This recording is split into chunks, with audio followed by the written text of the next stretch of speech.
بسم اللہ الرحمن الرحیم۔ آج کے سبق میں ہم غسل کا مسنون طریقہ جانیں گے، غسل کا سنت طریقہ جانیں گے۔ غسل کا طریقہ یہ ہے کہ پہلے نیت کریں، نیت سے مراد دل میں یہ ارادہ کرنا کہ میں پاک ہونے اور ثواب حاصل کرنے کے لیے نہاتا ہوں۔ اگر چاہے تو زبان سے بھی یہ الفاظ کہہ لیں، نویت ان اغتسل من الجنابۃ لرفع الحدث۔ ترجمہ، میں غسل جنابت کی نیت کرتا ہوں ناپاکی دور کرنے کے لیے، لیکن یاد رہے کہ نیت کا وقت غسل شروع ہونے سے پہلے ہے۔ تو غسل حقیقت میں یہ دل کے ارادے کا نام ہے، دل میں کر لینا کافی ہے، لیکن دل میں جب نیت کرے تو افضل یہ ہے کہ زبان سے بھی نیت کر لیں۔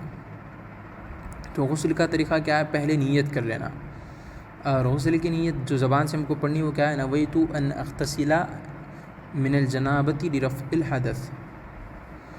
نیت کرنے کے بعد بسم اللہ الرحمن الرحیم کہہ کر دونوں ہاتھ پہنچوں تک 3 دفعہ دھوئیں۔ بسم اللہ الرحمن الرحیم کہہ کر دونوں ہاتھ پہنچوں تک 3 دفعہ، پہنچوں کو گھٹوں بھی کہا جاتا ہے، پہنچوں تک 3 دفعہ دھوئیں۔ اب یہاں پہ ایک مسئلہ یاد رکھیں کہ اٹیچ باتھ روم میں اگر آپ غسل کر رہے ہو تو پھر بسم اللہ الرحمن الرحیم وہاں آپ اندر پڑھنا ادب کے خلاف ہے۔ تو اگر اٹیچ باتھ روم میں غسل کر رہے ہو تو باتھ روم میں جانے سے پہلے ہی آپ بسم اللہ الرحمن الرحیم کہہ کر داخل ہو جانا، وہاں اندر جا کر بسم اللہ الرحمن الرحیم پڑھنا ادب کے خلاف ہے۔ ہاں، اگر سپریٹ ہے حمام جہاں پہ آپ غسل کر رہے ہو تو پھر وہاں پر بسم اللہ الرحمن الرحیم کہہ کر دونوں ہاتھ زبان سے وہاں پہ پڑھ لے۔ اٹیچ باتھ روم میں اگر کر رہے ہو تو پھر کہنا یہ ادب کے، بسم اللہ الرحمن الرحیم زبان سے کہنا ادب کے خلاف ہے۔ تو بسم اللہ الرحمن الرحیم کہہ کر دونوں ہاتھ پہنچوں تک 3 دفعہ دھوئے، پھر شرمگاہ دھو لے اگرچہ نجاست نہ ہو۔ دونوں ہاتھ پہنچوں تک 3 دفعہ دھونے کے بعد کیا کرنا ہے؟ شرمگاہ کو دھونا ہے، اگرچہ نجاست، ناپاکی وہاں پہ نہ لگی ہو، ناپاک چیز وہاں پہ نہ لگی ہو۔ پھر جسم پر جہاں کی نجاست لگی ہو دھو ڈالے، جسم پر جہاں کی نجاست لگی ہو اس کو دھو ڈالے۔ اس کے بعد ہاتھ خوب مٹی سے رگڑ کر دھوئیں، ہاتھ خوب مٹی سے رگڑ کر دھوئیں۔ یہ مٹی سے ہاتھ رگڑ کر دھونا سنت ہے، ایسا نہیں ہے کہ اگر آپ مٹی سے ہاتھ رگڑ کر نہ دھوئے تو غسل نہیں ہوگا، ایسا نہیں ہے، یہ سنت طریقے میں شامل ہے۔ صابن سے بھی دھوئے تو ہو جاتا ہے، ایسا کوئی مسئلہ نہیں ہے۔ غسل میں جو فرائض ہے وہ فرائض ہونا ضروری ہے، باقی جو چیزیں آئیں گی یہ سب سنت طریقے میں شامل ہے، اس سے غسل نہیں ہونے سے اس کا کوئی تعلق نہیں ہے۔ تو کیا کرنا ہے؟ جسم پر جہاں کی نجاست لگی ہو اس کو دھو ڈالیں، اس کے بعد ہاتھ خوب مٹی سے رگڑ کر دھوئیں، پھر وضو کریں، وضو پورا کرے یہاں تک کہ سر کا مسح بھی۔ البتہ اس وضو میں سوائے بسم اللہ کے اور کوئی دعا نہ پڑے۔ وضو پوری طرح کر لی، لیکن غسل کی جگہ مستعمل پانی جمع رہتا ہو۔ مستعمل یعنی جو استعمال کیا گیا پانی ہو، جو ہم غسل کر رہے ہیں، جو جسم پر سب پانی بہا رہے ہیں، وضو کا جو پانی ہم بہہ رہا ہے تو یہ پانی کو مستعمل پانی کہتے ہیں۔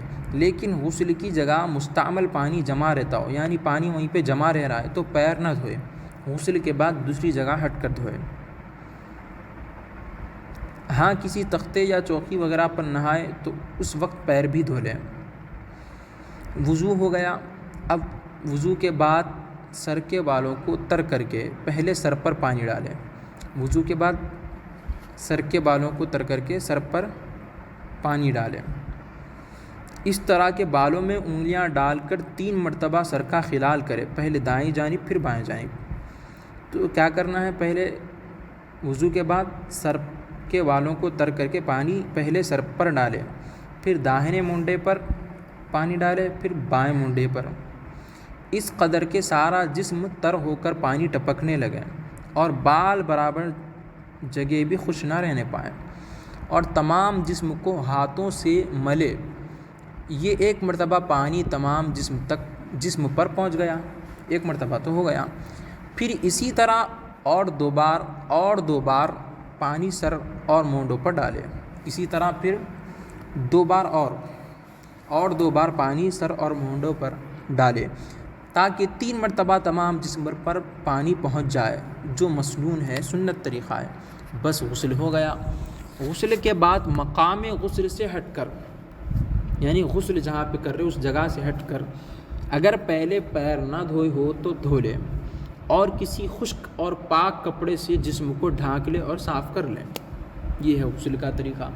اب یہاں آگے کچھ تنبیہ بتا رہے ہیں. تنبیہ اول، تنبیہ دوم، تنبیہ سوم. تنبیہ اول، غسل کے وقت کوئی کپڑا مثال کے طور پر لنگی وغیرہ ناف سے زانو تک باندھے رہے، اور اگر کسی ایسے مقام پر نہائے جہاں کوئی نہ دکھتا ہو تو برہنہ ہو کر بھی نہانا جائز ہے، لیکن ایسی حالت میں بیٹھ کر نہانا چاہیے. بہتر طریقہ کیا ہے کہ غسل جب کر رہے ہو تو کیا کرنا ہے، ناف سے لے کر زانو تک کوئی کپڑا ہم کو باندھ کر رہنا ہے. یہ بہتر ہے. اس طرح اگر غسل کریں گے تو بالکل برہنہ ہو کر بھی نہانا جائز ہے، لیکن بہتر طریقہ کیا ہے کہ کچھ کپڑے وغیرہ باندھ کر. ہاں، جب نجاست جب شرمگاہ پر لگی ہو تو پھر اس کو صاف کرتے وقت تو بالکل برہنہ ہونا ہی پڑتا ہے.